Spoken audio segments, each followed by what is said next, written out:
मनीष कश्यप का सपोर्ट इसलिए कर रहे हैं कि वही व्यक्ति है जिसने ये बताया कि नाले में सड़क होनी चाहिए, सड़क में नाला होना चाहिए। उसने ये बताया कि ये पुल जो है ये कभी भी गिर सकता है, और इतिहास के पन्नों में चेक कर लो, आज से ठीक 2 साल पहले जिस पुल को गिरने के लिए उन्होंने कहा था, जो निर्माणाधीन था, आज वो पुल गिर गया। वो व्यक्ति ऐसा है कि पत्रकार होने के साथ साथ वो अपने कमाई में से लोगों को हेल्प देता है, रिक्शे वालों को मोबाइल देता है, जरूरतमंद माताओं को, बहनों को पैसा देता है, मदद देता है वो। और मैं बिहार सरकार को अब भी कहता हूं कि वहां पर जो ये जो मतलब एक षड्यंत्र के दायरे में उनको फंसाकर उनके ऊपर फर्जी मुकदमे कर जो उनको फंसाया जा रहा है और फंसा चुके हैं, अगर इस तरीके से मनीष कश्यप जैसे सच्चे लोगों को फंसाओगे तो वो दिन दूर नहीं है कि ना घर के रहोगे ना घाट के रहोगे। ना वो किसी से डरा था और ना वो किसी से डरेगा। पहले तो लोग उनके साथ कम थे, मगर जब से उनके साथ ऐसा हादसा हुआ है तो बिहार का नहीं, पूरे भारत का नहीं, पूरे वर्ल्ड के जितने भी बिहारी एसोसिएशन के लोग हैं, बिहार के लोग हैं, एक एक बंदा अब उनको सपोर्ट कर रहा है। तो मैं सरकार से मतलब रिक्वेस्ट करता हूँ, नरेंद्र मोदी जी से, अमित शाह जी से और बिहार के प्रशासन से, जो देशभक्ति वाला काम करें, निष्पक्ष जांच करें, कि उनकी जांच करी जाए। अगर उनसे कुछ छोटी मोटी गलती हुई है तो उनको क्षमा कर दी जाए।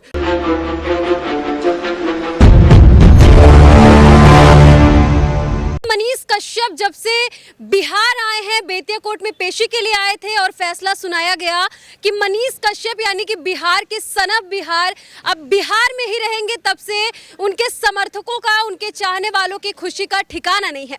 और यह खुशी केवल बिहार तक ही सीमित नहीं है, बल्कि दिल्ली में भी लोगों के अंदर खुशी है कि मनीष कश्यप अब तमिलनाडु के मदुरई जेल से निकलकर बेतिया यानी कि बिहार में शिफ्ट हो गए हैं। दीपक जी हैं जो लगातार मनीष कश्यप के समर्थन में बोलते रहते हैं, क्या बोलेंगे? मनीष सर अब बिहार आ गए। देखिए पत्रकार महोदय, जय श्री राम, जय हिंद। मैं दिल्ली का दीपक, हर हर महादेव और जय हिंदू राष्ट्र। मैंने पहले भी कहा था कि जेल का ताला टूटेगा और मनीष कश्यप जो है वो छूटेगा। आज उनको जमानत मिली है। जमानत मिलने का मतलब ये है कि उनके तथ्य देखे गए। तथ्य देखने के बाद माननीय जज साहब ने देखा कि हाँ, इसमें रियायत बनती है।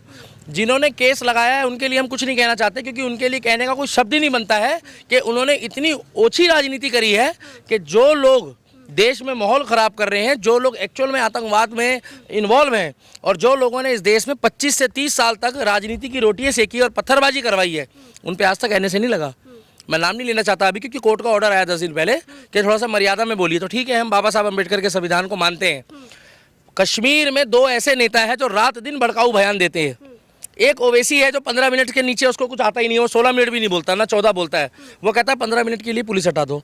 जब वो बयान देता है उल्टे सीधे तो एनएसए नहीं लगता, जिसमें हिंदू मुस्लिम या मुस्लिम हिंदू आपस में। मनीष कश्यप पर लगा दिया गया। मैडम इसलिए लगा दिया ना, सच बोलता है। आप सच बोलोगे तो बुरा मत मानना, आप भी छोटी बहन की तरह आपको भी लपेट देगी किसी ने। लोग सच बोलना इस देश में गुनाह है। 70 साल से जिस पार्टी ने चाटुकारिता करी है उसी के तरीके से चलना पड़ेगा।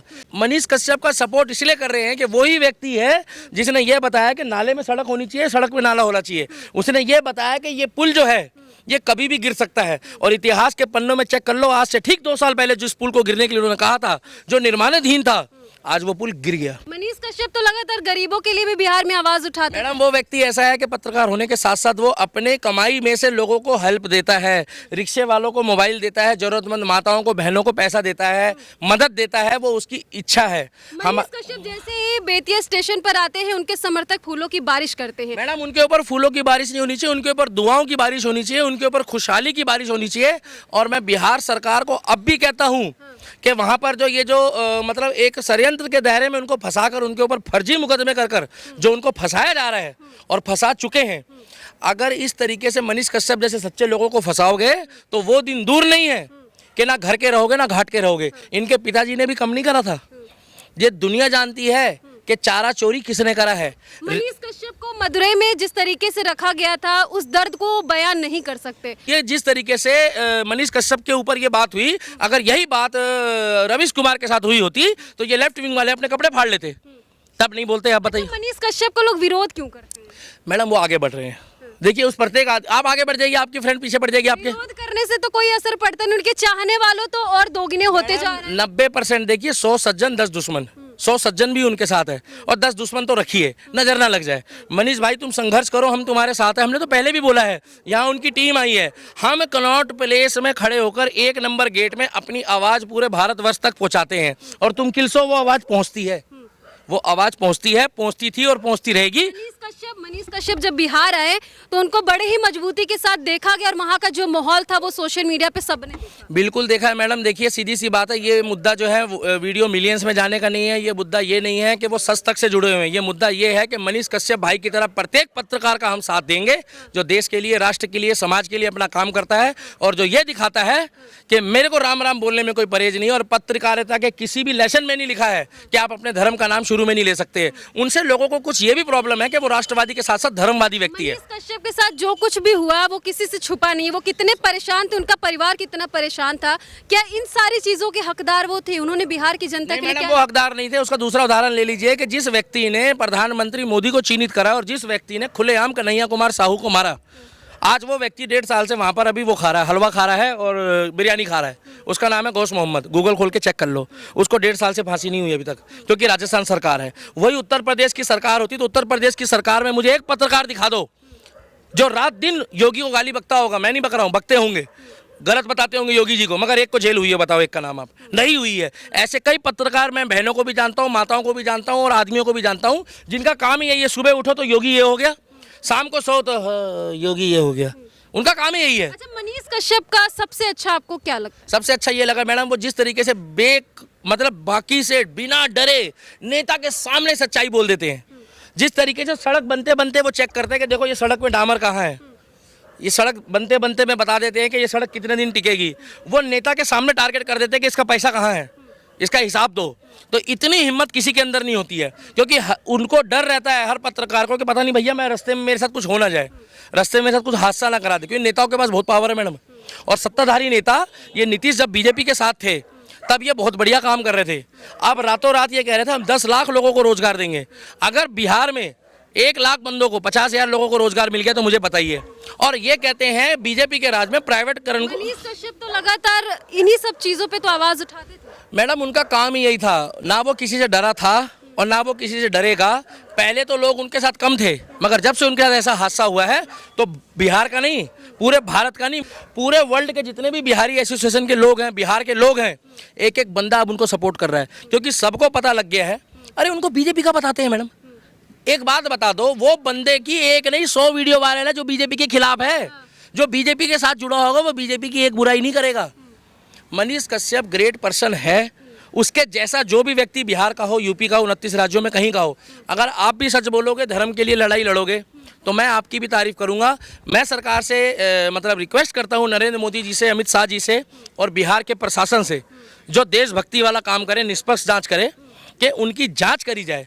अगर उनसे कुछ छोटी मोटी गलती हुई है तो उनको क्षमा कर दी जाए। ना तो उन्होंने किसी को मारा है, ना तो भगवान ना करे उन्होंने डकैती करी है, और ना उन्होंने मर्डर करा है। मैडम मर्डर वालों को जमानत मिल गई है, डकैती वाले घूम रहे हैं। अपनी वीडियो की शुरुआत और अंत ही जय हिंद से करता है, उस पे एनएस क्यों? मैडम मैंने बताया तो सही, उनके अंदर ज्यादा खूबसूरती है, देशभक्ति है, सच बोलते हैं, अपनी पत्रकारिता बेकाबी से रख देते हैं। वो क्षेत्रवाद नहीं दिखाते पत्रकारिता के, पहले पता करते हैं हाँ हेलो ये सड़क किसके क्षेत्र की बन रही है, क्या वो विधायक मेरा जानकार तो नहीं है।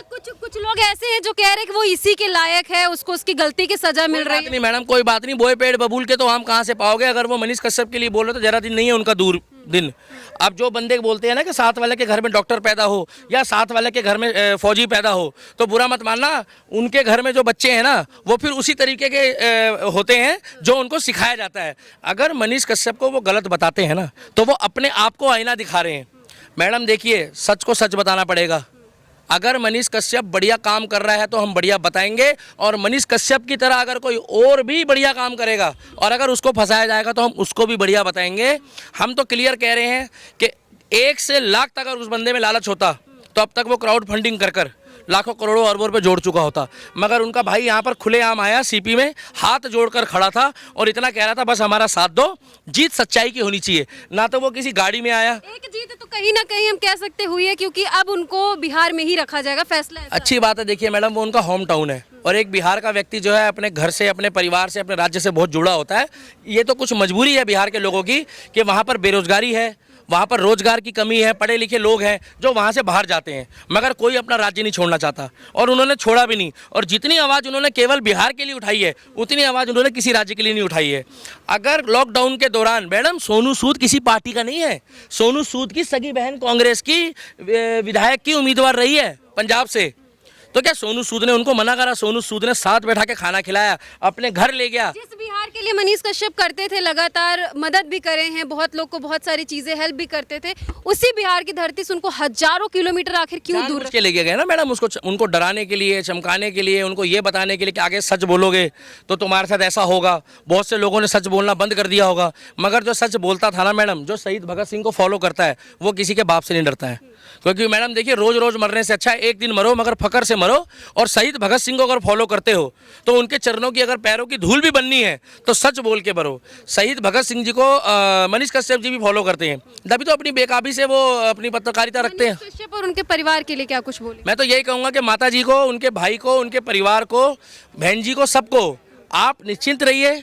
जीत हमेशा उसकी होती है जो सत्य होता है। सत्य को थोड़े दिन तक आप गुमराह कर सकते हो मगर पराजित नहीं कर सकते हो। और कभी कभी अगर अंधेरा होता है तो इसका मतलब उजाला बहुत अच्छा आता है। अब की बारी जब मनीष कश्यप जी कैमरे में आएंगे या जनता के बीच आएंगे तो मैं गारंटी दे रहा हूँ उनका भविष्य सुनहरा है।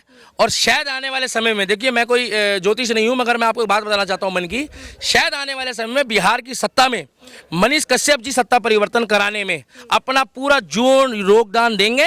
और जो भी लोग वोट डालने जा रहे हैं मनीष कश्यप जी के मतलब क्या नाम है बिहार में, उनको एक बार मनीष कश्यप जी का चेहरा जरूर याद आएगा कि इस पार्टी को जिताना है या नहीं जिताना। मैं तो कह रहा हूँ निर्दलीय भी वोट दे देना, अगर बीजेपी कांग्रेस झाड़ू को ला दो, मगर उस पार्टी को मत देना जिस पार्टी के राज में उनके साथ फर्जी मुकदमे करके उनको फंसाया है। ये तो आपकी राय, फिलहाल ऐसा हम नहीं मानते और ना हम ऐसा कह रहे हैं। ये दीपक जी कह रहे थे और दीपक जी की बातों से आप कितने सहमत हैं कमेंट में जाके हमें जरूर बताइएगा। आगे आपको ऐसी जानकारियां देते रहेंगे। जय हिंद।